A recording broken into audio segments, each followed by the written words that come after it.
Abordagem diagnóstica e terapêutica em quiropraxia de paciente com dor lombar e incapacidade laboral. Um estudo de caso. Bom, esse estudo de caso foi realizado através do acompanhamento de um paciente do sexo feminino com dor lombar crônica. Esse paciente, então, ele foi acompanhado por um período relativamente extenso, de mais de 6 meses, que possibilitou uma grande formação de dados para serem coletados, que trouxe informações bastante interessantes para a atuação clínica e o gerenciamento clínico de quiropraxia e, na realidade, não só para quiropraxia, mas toda a área musculoesquelética. Então, estudo realizado no Centro Integrado de Estudos de Especialidades em Saúde, da Universidade Fevale, na graduação em quiropraxia. Um paciente de 58 anos do sexo feminino. As particularidades estarei citando ao longo dessa apresentação. Então, primeiramente, vamos lembrar o que é dor lombar. A lombalgia é qualquer dor entre a 12ª costela e a linha glútea. A lombalgia representa a segunda maior causa de consultas em consultórios médicos. Em alguns estudos, como um que aconteceu entre 89 e 90, representou 2,5% das consultas, totalizando 15 milhões de atendimentos nos Estados Unidos. Então, as lombalgias, elas são realmente muito frequentes. Cerca de 20%, um pouco mais de 20% das pessoas no Brasil apresentam lombalgia crônica, que não tem cura. E as pessoas precisam se acostumar e até realizar alternativas, para melhorar o controle da dor e ter uma qualidade de vida. As lombalgias podem ser classificadas de acordo com a causa em específicas ou inespecíficas, que se relacionam a problemas posturais, facetários, tensões musculares, doenças discais, entre outras condições clínicas. Então, vamos falar primeiro, que é muito importante o papel de descartarmos, no nosso tratamento, principalmente porque envolve risco, para o tratamento e também porque ele pode piorar a condição do paciente no caso de um retardo no encaminhamento, para outra especialidade ou para outro tipo de tratamento. Então, é da nossa responsabilidade, como primeiro contato, identificar essas condições rapidamente. Então, essas condições são a neoplasia, que pode ser maligna ou benigna. Nós temos que observar aí a questão de dor noturna, dor não renitente, dor associada à sudorese, emagrecimento, Então, neoplasia ela pode ser benigna ou maligna, mas devemos então investigar esses fatores que podem estar relacionados com a neoplasia. E algumas vezes solicitar alguns exames. A infecção, temos a tuberculose, está muito presente na nossa comunidade hoje em dia. A tuberculose ela gera infecção óssea também, chamado mal de Potte, e é uma questão assim, muito preocupante, uma condição que pode também promover risco no tratamento, e também o tratamento tem que ser o mais precoce possível. Temos outras infecções por estáfilo e streptococcus, que também acontecem na coluna, mas o que eu vejo na clínica aí é mais comum a espondilodicite, por tuberculose, considerando que a tuberculose renasce, não somente na população prisional, mas também na população em geral. Doenças inflamatórias, como as doenças autoimunes, nós temos doenças autoimunes que são relacionadas aí à reumatologia, que também é importante detectar por questões de direcionar melhor os tratamentos, de também encaminhar o paciente a um tratamento com reumatologista para, então, frenar o avanço da doença, porque quanto menos controle anti-inflamatório, mais alterações anatômicas esse paciente vai ter, uma progressão mais rápida da doença, gerando maior degeneração, então isso é importante. Nosso papel é identificar isso, encaminhar, fazer o encaminhamento. Se não conseguir fazer o diagnóstico, então faz o encaminhamento para um diagnóstico rápido para o especialista que consiga, não adianta você também encaminhar errado. E doença de Scheuermann, né, que é uma condição Scheuermann, uma condição que também não é mecânica. Muita gente pensa que Scheuermann é mecânica, mas não é. É o cunhamento anterior relacionado com lesões na placa terminal. E a doença de Paget, que a doença de Paget também envolve risco de fratura. Então é importante fazer um encaminhamento rápido dessa condição. Tá? Então temos as doenças viscerais, que são importantes ressaltar. Aí, primeiramente, doença em órgão pélvico, como prostatite, doença inflamatória pélvica, que é o DIP, é mais comum nas mulheres, né? Então uma vaginite, né, uma infecção geniturinária é considerada uma DIP, doença inflamatória pélvica.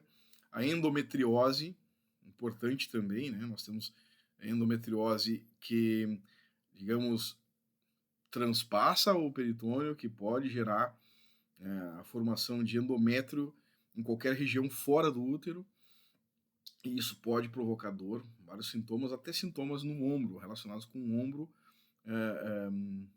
podem ser considerados endometriose. Então devemos também investigar porque o paciente tem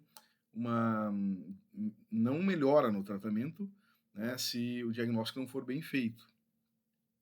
Doença renal, então nós temos a nefrolitíase e pielonefrite, que respectivamente pedras, né, cálculos, e também infecções, né? E as doenças gastrointestinais também geram dor lombar.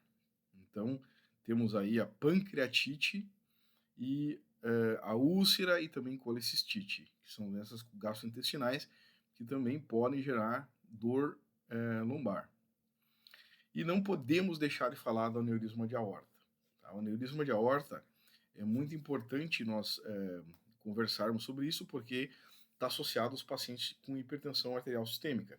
Então, na realidade, todo paciente de meia idade, principalmente, com hipertensão arterial sistêmica, com RAS, deve ser cuidado o atendimento em quiropraxia nesses pacientes, porque, principalmente, pode gerar uma complicação muito grande, que é a ruptura da aorta, a dissecção da aorta, né, e também a piora dos pacientes que têm dissecção crônica da aorta. Tem pacientes que têm dissecção da túnica íntima, né, que já estão controlados, que realmente é muito difícil sair de uma dissecção de aorta, mas alguns pacientes evoluem, né, um percentual baixo evolui, e ficam com dissecção da artéria aorta na túnica íntima, né, não rompe toda a aorta, forma uma coluna de sangue entre a íntima e a média, e esses pacientes também devem ser monitorados, principalmente o tipo de técnica a ser empregada nesses pacientes não é o mesmo. Então, prestar muita atenção mesmo, na tríade hipertensão arterial sistêmica, tabagismo e colesterol alto. Essa tríade aumenta muito o risco de um paciente com hipertensão arterial sistêmica ter aneurisma de aorta. Então, aneurisma adquirido, então não é congênito, tá? Ele vai se formar pelo shear stress da hipertensão, né, da pressão arterial sistêmica, associado a uma lesão na íntima, né, principalmente, e essa lesão está relacionada com o cigarro, consumo do cigarro, tabagismo, e colesterol alto, que vai favorecer essa lesão na íntima e a dilatação desse tecido. Então é muito importante também, porque essa dor pode ser na dor lombar pode ser devido a esse aneurisma, lembrando que esse aneurisma pode acontecer tanto na artéria aorta ascendente, no cajado da aorta, ou na descendente, e ele pode, são 1, 2 e 3 no mínimo, né? Acho que tem mais tipos, e tem também a possibilidade de haver dissecção da íntima. Então, isso é bastante importante, e ela vai ser um diagnóstico diferencial da pancreatite, da colecistite, etc. Tá? Como dor visceral, então, principalmente pacientes com hipertensão arterial sistêmica, temos que ver a dor lombar dele e verificar se não tem outros fatores que predispõem a aneurisma de aorta.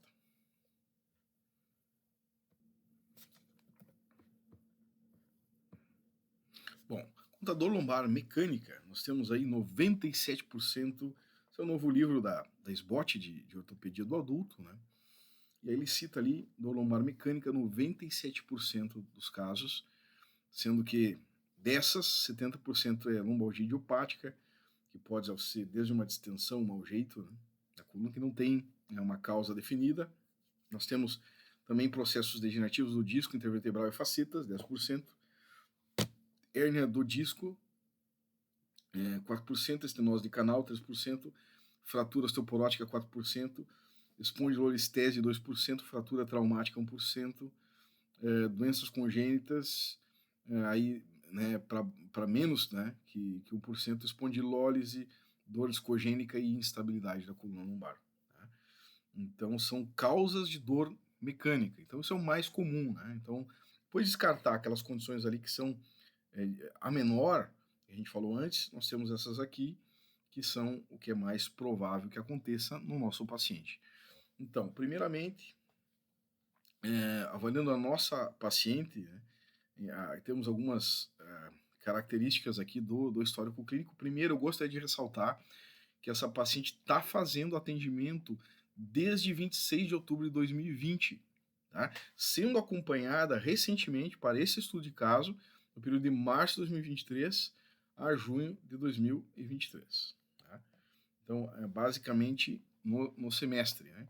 E, novamente, a partir de agosto até 6 de setembro de 2023. Então, ela acompanhou todo o semestre passado e parcialmente até esse semestre, onde eu fiz acompanhamento dela nas terças-feiras desse semestre, à tarde, onde tive recuperação da, entendeste, prática clínica aqui no internato da quiropraxia mesmo. Então, nesse período todo, né, ela foi acompanhada desde março de 2023 até setembro, 6 de setembro de 2023, né, com acompanhamento clínico semanal, claro, desconsiderando aí feriados, desconsiderando aí férias, né, que tem recessos nesse período, então, aonde o paciente não foi atendido. Então, o atendimento teve uma periodicidade de uma vez por semana, considerando ainda temos que descartar os recessos. Né? Então, a queixa do paciente, né, dor lombar crônica, apresenta dor nas costas, na coluna lombar e dorsal, que correm pelo corpo, porém, o trajeto apontado pelo paciente, embora regional, não apresenta um padrão de trajeto neural. Né? Então, inicialmente, essa paciente, ela demonstrou ali, né, aspectos de pseudocetalgia e como foi importante aprofundar o diagnóstico para não subestimar a clínica desse paciente, porque, né, como eu vou falar mais adiante, existem muitos pacientes ali que estão numa zona de conforto, tanto para a equipe que atende, quanto para ele mesmo, né? Então já aceitou, já se limitou, né, numa condição clínica. Isso é preocupante porque ele traz prejuízos sociais, econômicos, né, bastante importantes, né? O paciente não tinha conhecimento de histórico de outra patologia, além de pressão arterial sistêmica aumentada, hipertensão arterial sistêmica, certo? Era a única condição que ele tinha sistêmica, né, que ele tem, né, conhecimento ou que tem diagnóstico, né? Teve só uma vez, assim, que não foi possível fazer o atendimento porque estava muito elevado, né? Então, apresenta histórico de dor lombar desde 2013. Ele é atendido no CIAS desde 2020, mas tem dor lombar desde 2013, um período que necessitou uma cirurgia para fixação de fratura. Aonde foi essa fratura? No tornozelo. Né? Então, devido a uma quebra da altura do próprio corpo, pois já sentia fraqueza nas pernas, e então teve uma queda. Então, a paciente ela tem a profissão de faxineira. Tá? Essa é a profissão da paciente, ela é faxineira. E desde 2013, após essa fratura, né, se eu não me engano, foi acidente de trabalho. Não, foi em casa, realmente, foi em casa.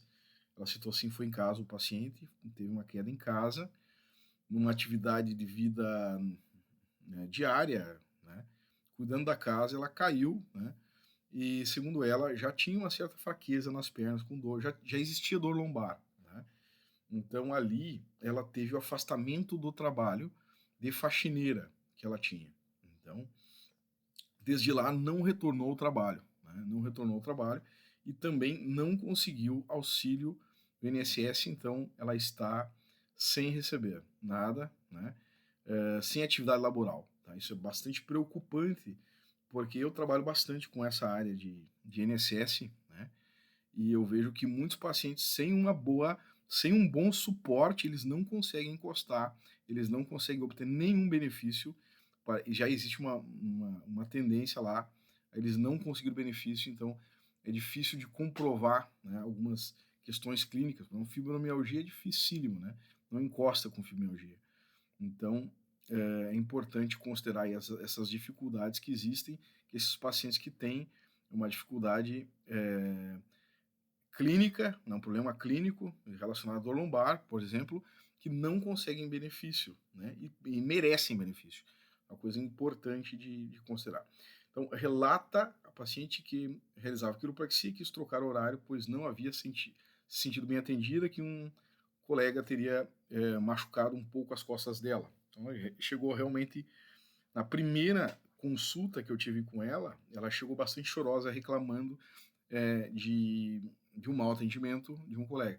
Então, isso é uma coisa muito importante também citar, que às vezes, né, o paciente ele hiperdimensiona essas questões, é muito comum, né, pelo aspecto, digamos, psicológico dele, né, as condições gerais do paciente, né, são difíceis, né, econômicas, e já ele pode se sentir agredido por a forma que um colega vai atender, e mesmo a forma, né, o manejo tendo sido correto, né. Mas a escolha da técnica é infeliz, né, isso acontece, e às vezes o paciente não simplesmente não gosta da forma que o outro colega atende, não só pela técnica, mas em geral pela aproximação, né. Isso pode acontecer com qualquer colega, isso acontece com todos os colegas, acredito.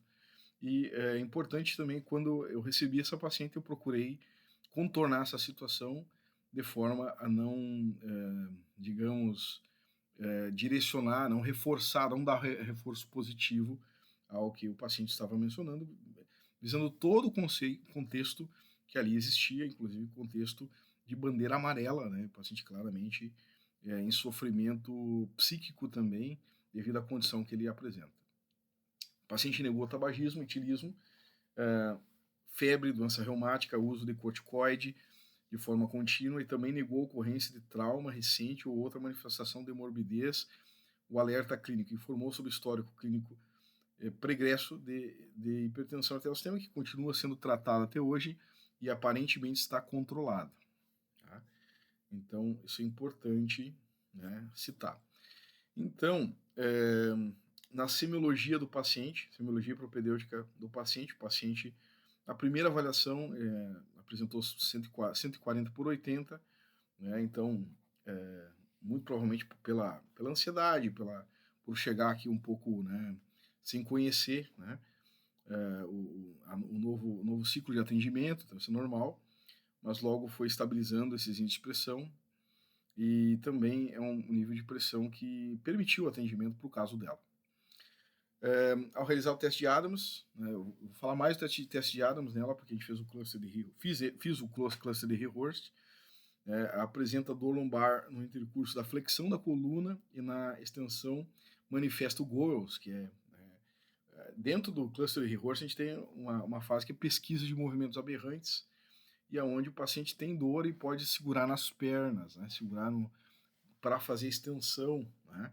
Então isso é um sinal de escalada sobre si mesmo. Então o Rehurst cita isso como Goels, ele empresta lá do sinal de Goels da distrofia muscular do Duchenne, ele empresta esse conceito de escalada sobre si mesmo para avaliação da dor lombar, quando tem dor lombar e não miopatia, né? Mas com a dor lombar também pode dar essa atitude no paciente, que é o sinal de Goels. E o paciente apresenta restrição de movimentos da coluna cervical, da rotação, né, muito mais por tensão, né, hiperatividade muscular. E na lombar também restrição de movimentos da inclinação lateral, rotação e para ambas as direções. E como ele apresentou o CAMP, que eu citei lá, e também na extensão, né, também na extensão, porque ele foi CAMP positivo. Tá? O paciente apresentou edema em T1, C7, L4, L5 e S1. E ao realizar, isso na visualização, na inspeção, né, ao realizar spring test em processo pinhoso, ocorreu dor à palpação, principalmente L4 e L5, associada à restrição de movimento, e ao end field joint play, que é o né, o final de jogo articular, né, apresentou restrição dolorosa às vezes, restrição dos movimentos de toda a coluna na extensão, apresentando o teste de QM positivo, como já citei, apresenta dor, a palpação em quadro quadrado lombar, os dois lados apresentou isso, né, musculatura paravertebral também, mas principalmente o que era o quadrado lombar, e vamos pensar assim, o paciente ele chegou de muleta canadense, então com certeza, né, vai ter hiperatividade muscular por causa de toda a compensação na marcha, né. Então, sinais de hiperatividade muscular em elevador da escápula também por causa da muleta canadense, porque isso vai gerar com uma muleta só, mas gera uma assimetria, gera hiperatividade, joga o corpo, então ele vai ter dor em tudo, né, então ele chega com dor em tudo, né, trapézio superior, romboides, também bilateralmente, né, mais a um lado, mais à esquerda, né, em alguns grupos, mais à direita em outros grupos, né, por causa dessa simetria, de estar usando uma muleta, é normal isso, né, melhor que use uma muleta do que duas, né, mas precisa ter compensação, e a quiropraxia está aí para isso. E ao realizar o teste do arco doloroso, o paciente informa dor na região costal, próxima à escápula esquerda, né, apresentava dor referida, né, então fiquei bastante pensando, esse paciente ou tem síndrome dolorosa, não conhecendo o paciente, né, e assim fui aprofundando o diagnóstico. Então, no cluster de Rehorst, o paciente manifesta sintomatologia dolorosa no Spring Test, o teste de mola, né, em L4 e 5, né, eu testei o S1 lá no Laslett, também apresentou, porém no teste de estabilização em prono não havia reversão plena dos sintomas, que seria o ideal, né, para, digamos, indicar uma estabilização segmentar, né, para ele, ou definir que o problema era a instabilidade lombar. Isso não aconteceu, não melhorou no Prone Stability Test, né? A ação muscular não melhorou os sintomas suficientemente para considerar que o problema era, de fato, só a falta de estabilidade muscular. Então, isso me levou ao problema cinesiopatológico mesmo. Então, esse paciente tem dor, né? E aí foi evoluindo o diagnóstico mais do que cinesiopatológico, tinha comprometimento radicular, né? Mas a gente foi observar isso. No caso crônico, eles ficam que nem são várias camadas, né? Que nem uma cebola, são várias camadas. Às vezes o problema fica escondido ali, ou mascarado, porque são vários sintomas sobrepostos. E você vai ter que ir controlando a dor para saber o que realmente esse paciente tem, né? E até solicitar alguns exames, como foi feito. Dentro do Rehorst, ele pede que seja feito o Straight Leg Test, que é a elevação da perna reta, e ele pergunta se tem 90 graus ou não, né? E aí isso pode ser um indicativo, mais um indicativo de instabilidade, né, lombar funcional, e o que não aconteceu, tá? E também a escala de Beighton, que é outro indicativo pro cluster de Rehorst, também era baixa, então não positivou o cluster de Rehorst. Então, na realidade, não que não beneficiaria um reforço muscular, mas não era o caso, tá? Não era o caso, não é dor por instabilidade funcional da coluna, era realmente dor por cinesiopatologia, e mais adiante a gente vai ver o que mais, né? Apesar da pesquisa em movimentos aberrantes indicar dor e disfunção no teste Adams com goals, né, com a presença de goals, isso aí era um indicativo de instabilidade, né? Na realidade nem sempre vai ser. Movimentos compensatórios de aceleração e dor, né, que é na pesquisa de movimentos aberrantes, durante o teste de Adams, né, na flexão da coluna lombar, a persistência dos sintomas dos testes de estabilização em prono sugere para esse paciente estabilização segmentar não deve ser considerado o principal foco do tratamento no momento da avaliação, como eu falei para vocês ali antes, que isso tudo está dentro do cluster de Rehorst. E o cluster de Laslett apresentou apenas sintomatologia na compressão sacral, não apresentando pontuação score positivo para o cluster de Laslett. Então, não era disfunção sacríaca, era lombar, o problema dela é lombar mesmo, na coluna, entre T12, né, e L5 especificamente, não envolve problema pélvico, né, digamos assim, não envolve problema pélvico. Olha só, tinha dor pélvica, mas na realidade os testes não indicaram problema pélvico, porque vamos pensar adiante, né? Por que esse paciente também tinha dor pélvica, é claro, né? Vamos analisando aqui conforme os dados que nós temos, né? Então, avaliar o ombro esquerdo, né? Fixo na avaliação do final do jogo articular, foi observada fixação anterior, foi ajustado, né? Ocorre a presença de hiperatividade muscular em bandas tensas e pontos gatilhos, classificados como latentes, tudo crônico nela, tudo muito crônico. Então, esses pacientes também podem tocar e doer mais, né? Depois, né? Por ser latente. Através do teste de final de jogo articular, foi possível constatar, através da restrição de movimentos, padrões de listagem C4, PR, sacro PR, né? No end-fill, né? End-fill. T4 PRS e T7 ou T8 PRS, né? Isso num protocolo de Thompson já. Nós tivemos ali, paciente apresentava padrão compatível com Derfel negativo, sendo avaliado a perna em extensão na posição prona, com curta, com a flexão do joelho, padrão curta direita. Então, curta direita. Então, Derfel negativo, curta direita, né? E a cervical apresentou um SCUD, que é sino cervical lateral direita. Na coluna lombar, a principal restrição de movimento ocorre na quarta vértebra lombar, com padrão L4 PRS, T8 PRS. Então, essa foi a listagem pro Thompson, né? Então, nós temos aqui a listagem de diversificada, que é o que a gente construiu com a diversificada, baseado no jogo articular, que foi essa parte, deixa eu só marcar aqui, essa parte de cima aqui, né, com a diversificada, e aqui embaixo já começou o Thompson, né? E aí o Thompson ele demonstrou esse padrão, tá? Então, na realidade, a gente abandonou o P-R aqui, depois que seguiu essa abordagem, e essa abordagem deu bastante certo, tá? Consideramos mais o sacro como antero inferior, né, à direita, né, e não PR à direita, porque às vezes o end-fill ele mostra só a restrição, ele dificulta saber se realmente é PR mesmo. E essa listagem já veio dos outros atendimentos, né? Já veio uma influência dos outros atendimentos antes de a gente assumir o caso, tá?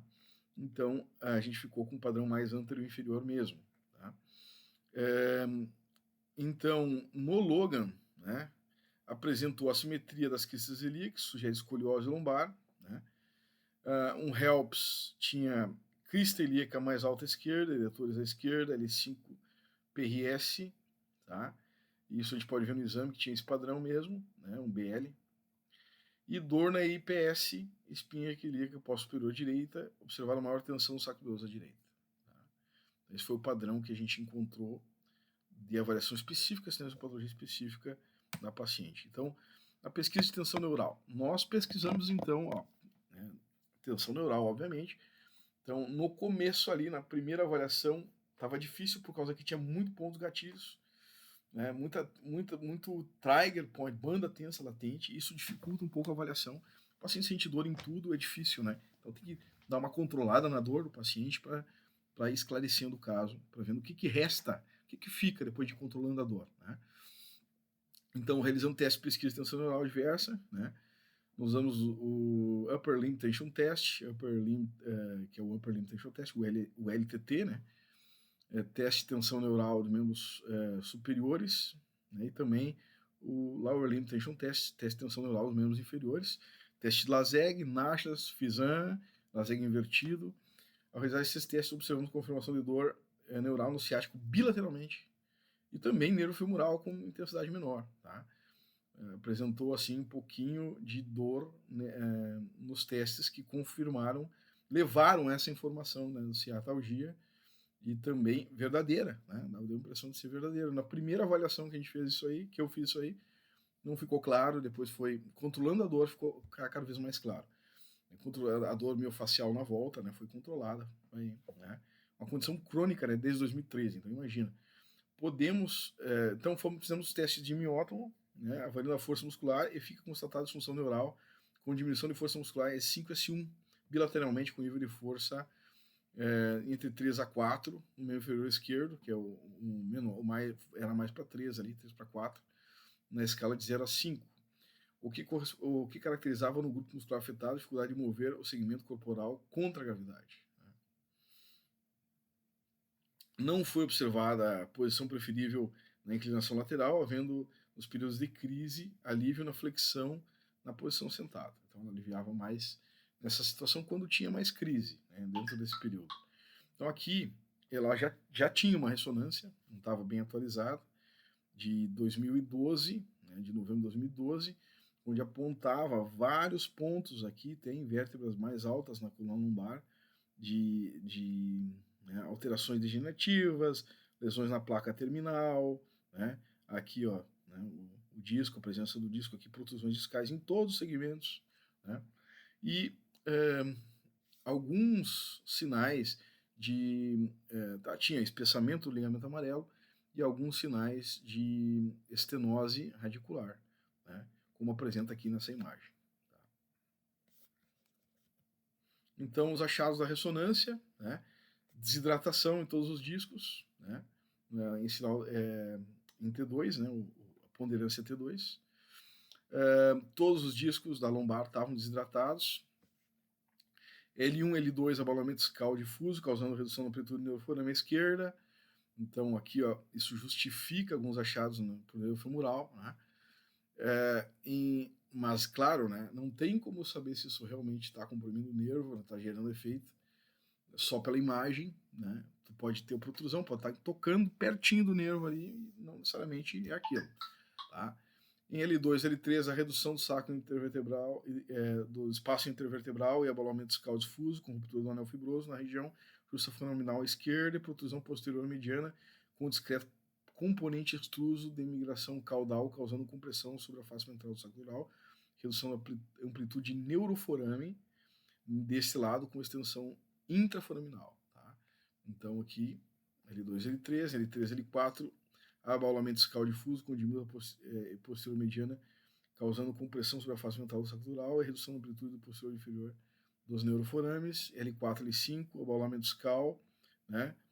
Também compressão sobre a face ventral do saco dural, redução da amplitude do neuroforame neste lado, com extensão intraforaminal, tocando a porção inferior do neuroforame esquerda. L5, S1, a incipiente espondilose tipo 2, hemodique, abaulamento discal difuso, causando redução da amplitude da porção inferior do neuroforames com discreta extensão intraforaminal. Apresenta artrose interfacetária difusa, L1, L2, L3, L4, com espessamento do ligamento amarelo. Isso aqui ajuda a ter o CAMP positivo, né? Porque afeta a faceta, então, síndrome facetária. Tá? Então, o paciente vai ter dor à extensão. Né? É o que deu ali no exame físico, que é o CAMP, para redução da amplitude de canal medular e agrupamento de raiz nervosa. Então, assim, ela não tinha tanta dor nas pernas quanto ela poderia no exame. Por isso que a imagem não é tudo, né? Porque aqui ela está com espessamento do ligamento amarelo com sinais de estenose, mas isso não representou tanto na clínica dela, tá? Então isso é importante, que às vezes tem uma hérnia lá na ressonância, né, que está ocluindo o canal e parcialmente tocando, diminuindo, mas tem ainda espaço para a raiz passar, sem inflamar. Isso acontece, né? Ou inflama esporadicamente. E a gente já acha que isso é um diagnóstico determinante, e na ressonância não. Tem a questão de avaliação clínica do paciente, e aqui, por exemplo, não tinha presença de estenose, porque realmente não tinha um padrão de dor nas pernas mais do que dor nas costas, né? Ainda não. Né? Então, era importante que a dor era muito mais na lombar mesmo, inclusive na pelve, né? Tinha dor pélvica também. Diminutos nódulos de Schmoll em alguns corpos vertebrais, hipotrofia muscular paravertebral, infiltração adiposa na musculatura posterior e alterações degenerativas no segmento dorsal inferior. Tá? Então aqui a avaliação radiológica, esse raio-x foi atualizado, né, que a gente solicitou atualizado, e aqui mostra uma escoliose degenerativa se formando aqui. Né? Então isso é possível entender que nem sempre o paciente que está reto descarta a escoliose, está com os ombrinhos retos, descarta a escoliose, é o caso dela. Então, a escoliose degenerativa ela pode ficar oculta no paciente com dor lombar, então nós devemos prestar atenção muito no Adams, a presença não é na avaliação anteroposterior que a gente vê a escoliose degenerativa, e sim no Adams. Então, retificação do segmento, pode observar, e isso favorece o desgaste articular, favorece as lesões facetárias, então isso aqui pode... a gente poderia trabalhar o tratamento disso aqui. Eu normalmente trato com dispositivos, né, de correção biofísica. E aqui de 2014, esse raio-x, né, quando ela fez a cirurgia, que ela teve a queda, que ela fraquejou as pernas e teve uma queda, né, então já era problema da lombar, lá já favorecendo, digamos, até um acidente, né, porque realmente caía assim da altura do próprio corpo do nada em casa, né, provavelmente a coluna já estava fraca, né, já estava gerando disfunção neurológica, e isso ali gerou uma fratura. E só que isso aqui, imagina, 2014, né? Ah, isso já tá bom, será que está bom? Ou será que já não evoluiu para uma artrose, né? Então, na realidade, o edema perimaleolar foi avaliado na inspeção, foi observado na inspeção, e isso mostra que esse pé ele também dificulta a condição do paciente, né? Então, outros documentos, eu tenho radiografia da coluna lombosacra, mostrando o que eu falei ali, esclerose subcondral, né? Osteofitose marginal difusa, né? Artrose das articulações interapofisárias, né? E assim por diante, né?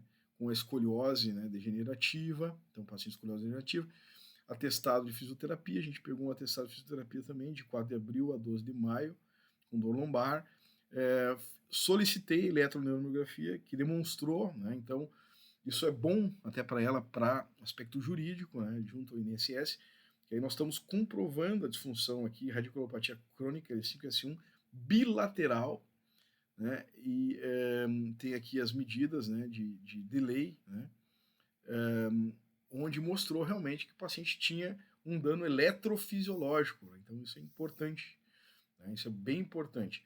Então o atestado que nós temos aqui do CIS também, que a gente coletou, né, também para auxiliar ela na questão jurídica também, que ela está buscando tratamento, é uma paciente que busca tratamento dentro das limitações, né, financeiras e econômicas dela, e a radiografia do tornozelo, a antiga, né, que nos dá a ideia do histórico, nos comprova o histórico dela. É um exame desatualizado, mas aquilo não muda muito, né, digamos assim, tem trauma na cartilagem, né, por causa daquela fratura. E aqui a eletromiografia, né, latência residual motora de 1,778 metros por segundo à esquerda e 1,48 metros por segundo à direita, L4, L5 e L5, S1, tá? Então, realmente tinha alteração na eletromiografia. Então, tratamento, né? Sobre o tratamento. Especificamente o que a gente fez. Abordagens terapêuticas foram aplicadas de acordo com a necessidade clínica do paciente. Isso fez considerar uma variação, né, do atendimento de acordo com a intervenção. Técnica diversificada já havia sido aplicada antes, né? Então, C4-PR, antes de assumir o caso, né, T4-PRS, T7 e T8-PRS, né? Neste caso aqui, eu usei alguns componentes, eu não usei o sacro aqui, eu considerei a abordagem do Thompson, né? Mas já havia sido feita essa listagem, então eu deixei ali no estudo, né? Alguns componentes aqui eu fiz o ajuste, inclusive C4, em alguns momentos, eu alternei para técnica diversificada, né? Alguns procedimentos mais diretos, mas usei muito técnica semidireta ou indireta, né? que é o Thompson, né? Predominou durante o atendimento, com ajustes de DF negativo à direita, em 2 fases, na posição prono. Na cervical foi realizada a manobra MCB, com mecanismo de drop, em queda vertical, para a sino cervical lateral direita que ela tinha. E na coluna lombar, a principal restrição de movimento ocorre na quarta vértebra lombar, com padrão L4-PRS e T8-PRS. O Logan Method foi aplicado, contato ápex e ulnar, né, tudo no sacro cabeloso direito, com maior frequência. Já o NOT foi aplicado à direita em todas as intervenções. Eu digo aqui porque a gente usou muito também o ápex e ulnar, onde estava doendo em algumas situações, principalmente no piriforme. Né? No quadril, o Logan Advanced Technique foi usado, né? Técnica A à direita e técnica B à esquerda. E isso aqui é uma técnica complementar ao Logan e ajuda bastante na mobilidade. Tá? Dentro do Logan Advanced, fomos utilizando também. E para tecidos moles foram utilizadas técnicas de liberação ativa e passiva, principalmente piriforme, glúteo médio, quadral lombar, bilateralmente. Essa técnica foi alternada com o posicionamento da cunha, com técnica sacro-occipital na categoria 3 e também o protocolo do Logan Basic. Então isso foi utilizado, alterando, né, usando, associando tanto com o 3 quanto o Logan Basic. Técnicas de liberação passiva e ativa em trapézio, elevador da escápula, romboide supraespinhoso, bilateralmente, exercício de fortalecimento, senta e levanta e passada, favorecendo a estabilização muscular de marcha. Isso quando o paciente estava bem, a gente podia evoluir no tratamento, a gente fez alguma coisa assim, leve, né, e orientou alguma coisa em casa também. Tá? Então, tratamento multimodal. Né? É importante considerar que o tratamento foi multimodal e dentro dos recursos, né, uma vez por semana que a gente tinha ali no CIAS. Né? mas realmente não era suficiente para o paciente. Então, os resultados clínicos, o paciente melhorou condições, né, a postura, a deambulação, o paciente... O que eu observei é que o paciente, quando ele está em acompanhamento, ele melhora. Entendeu? O problema são as férias, né? Ele está vinculado a uma agenda acadêmica. Né? Então, tem feriado, ficou uma semana sem atender, pior. Né? Porque é uma vez por semana. Se na quinta-feira que ele é atendido, ou na terça que é feriado, é ruim para o paciente. Né? Então, outra questão é recesso. O paciente fica sem atendimento. Então, isso é ruim também para o paciente. Recesso escolar, férias, né? Isso prejudica bastante. Né? É bom quando tem intensivo para esses pacientes, porque eles se beneficiam muito. Né? Mas tem resultados clínicos limitados. Né? Melhora até um certo ponto, estabelece um platô e não vai além daquilo, sendo que existem mais recursos para serem empregados que não são empregados. Né? Que tem coisas que são multimodal, multiprofissional. A gente faz um multimodal uniprofissional. Né? E considerações diagnósticas do paciente, né, encontra-se num ciclo prodrômico, né, por causa da associação da questão socioeconômica desse paciente. Então, ele fica num ciclo prodrômico de perda de função, né, e isso ele dificulta um pouco, né, o andamento. Né, e tem discussões sobre as necessidades clínicas e terapêuticas do paciente que eu vou fazer a seguir. Tá? Então, resultado clínico, eu falei, tá? Tudo que eu já cito aqui é o que eu já falei, né? Melhorou o quadro funcional, né? Melhorou o endireitamento da postura, etc. Né? E considerações diagnósticas. Né? A quiropraxia, conforme a OMS, é uma profissão na área de saúde, né? Reconhecida, né? E se dedica ao diagnóstico, tratamento e prevenção de problemas neuromusculoesqueléticos. É o caso que nós estamos trabalhando ali. Existem, se eu não me engano, é o LIT agora, né? Fala que são 6 níveis de atuação. Alguns quiropraxistas nos Estados Unidos atuam só com raio-x, né, com técnicas viscerais, com técnicas musculoesqueléticas, só com protocolo vitalista, tem vários tipos, né, com a base filosófica muito grande. Em todos os casos, né, se trabalha com uma visão associada, né, acho que tudo. Né, o paciente trabalha com a parte humanista, holística, visando como um todo, né, fazendo com que o paciente participe do tratamento de forma ativa. São vários níveis ali que a gente usa, né? Tanto na prevenção primária, secundária e terciária, atuando, né? E isso dá uma responsabilidade de cuidado humano para o paciente. Então, se o paciente se é teu paciente, se é um paciente que tu começou com o trabalho diagnóstico, eu acho importante nós gerenciarmos, indicarmos, né, profissionais e também cuidarmos desse paciente, monitorarmos esse paciente, e é o que está faltando, realmente, que eu vejo que está faltando. Isso abre espaço, porque é uma tarefa difícil a ser feita, e eu acho que é interessante se especializar no que é difícil, e não fazer o que todo mundo faz. Né? Então, acho que esse é o caminho.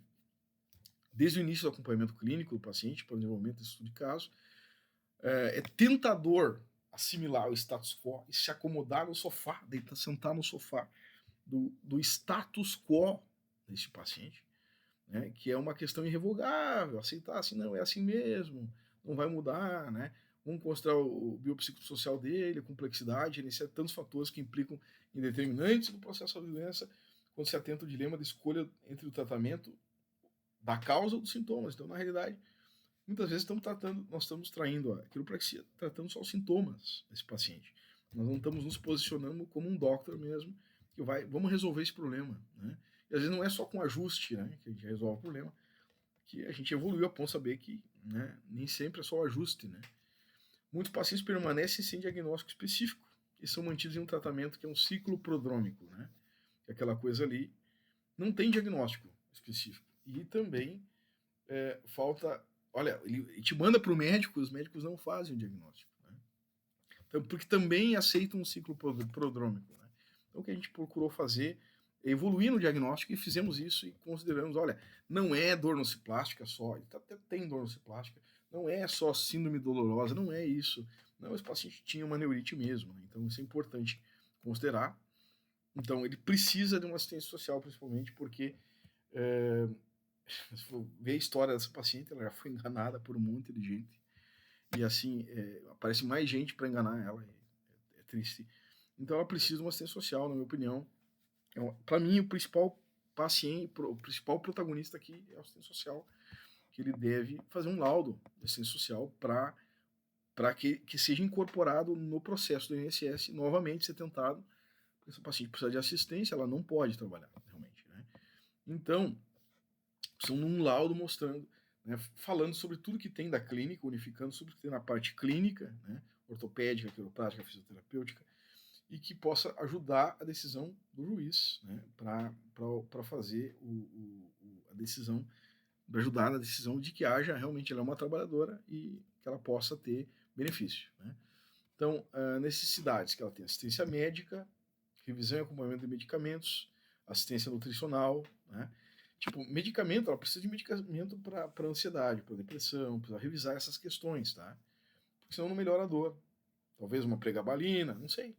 Tem que ver o médico, que trabalhe com dor crônica, e tem que ser um especialista em dor crônica. Hoje em dia tu vê clínicos tendo algumas dificuldades quanto a isso. Então, assistência nutricional, importante, tá?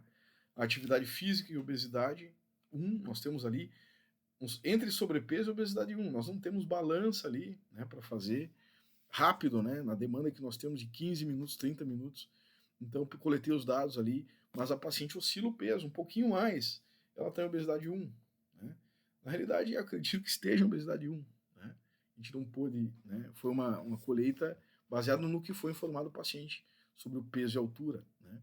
Mas é importante, né, considerar que ela precisa de atividade física, não vai conseguir fazer atividade física agora, seria interessante uma atividade física, né, com o pessoal da educação física ali, né, direcionada, porque tem que ser uma coisa bem personalizada para ela, né, não pode ser algo na academia, e ela nem tem condições de pagar uma academia.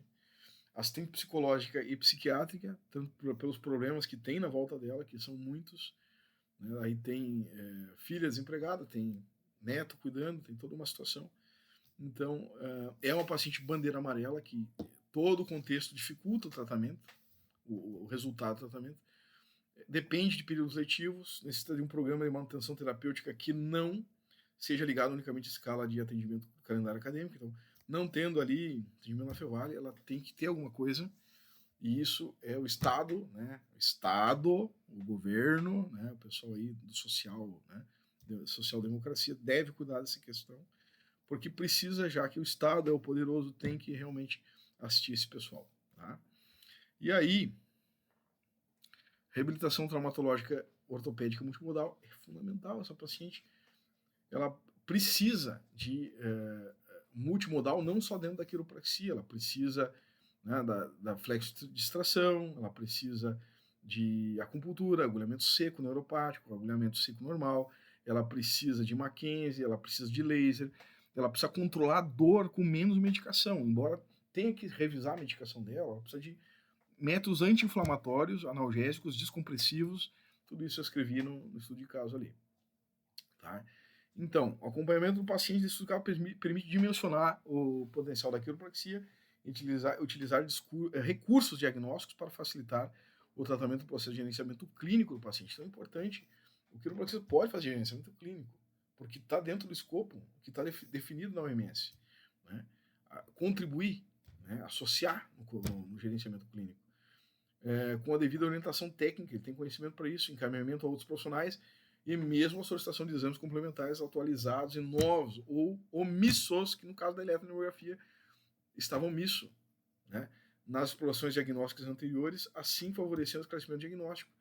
Né? Então, inclusive até encaminhamento à cirurgia quando é necessário, mas a eletromiografia era necessária no caso dela, inclusive para avaliação judicial para ter um benefício. Então, foi encaminhado isso a ela novamente, né? Eu fiz esse encaminhamento novamente, consegui todos os laudos, porque era necessário, o paciente precisa, era carente, e ninguém estava se movimentando, todo mundo acostumado com a situação dela, e era isso.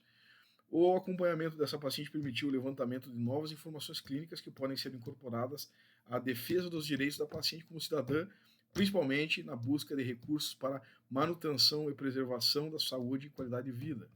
Tá? A paciente portadora de sequela definitiva devido à lombocetalgia crônica não está trabalhando, encontra-se em parcas condições para realizar tratamento. O exame, nem medicação, tá? Não tem como, é difícil. O exame físico do paciente indica comprometimento neurológico, né? A eletromiografia mostrou ali. E a ressonância, além de mostrar reações facetárias discais, também apresenta lesões no L5 e S1, entre outros os níveis, né? Gerando compressão, né, radicular. A paciente busca atendimento filantrópico no CIS, então ela quer ficar boa, né? Ela está fazendo o que ela pode dentro das suas posses, então tem muitos pacientes que buscam se encostar e não querem se tratar sequer, não vão se tratar, então o paciente busca fazer o melhor dentro de um contexto dificultoso, né, de vida. Paciente capacitada profissionalmente para um exercício que não é compatível com a clínica dela, então ela é faxineira, como é que ela vai exercer a faxineira de muleta canadense, não está fingindo, realmente ela apresenta ali déficit neural, ela apresenta déficit anatômico, articular, tem degeneração na coluna que promove efeitos neurofisiológicos, está comprovado com a eletromiografia, que está fechando com a avaliação clínica. Então, beleza, precisamos de uma nova tentativa no INSS e via judicial, se for necessário, administrativo e judicial subsequentemente. Então, a história clínica dela toda fecha com o que nós temos. Então, eu gostaria de agradecer a equipe do Instituto Coluna Vertebral aí por me dar um apoio por essa escalada aí, que é muito complicado fazer uma graduação, e na Fevale é puxado, não é fácil, né? E agradecer a toda essa equipe do Instituto Coluna Vertebral, que me ajuda muito no meu amparo fora e até dentro às vezes. E era isso, tá? Obrigado aos professores aí também por terem me ouvido. Um abraço.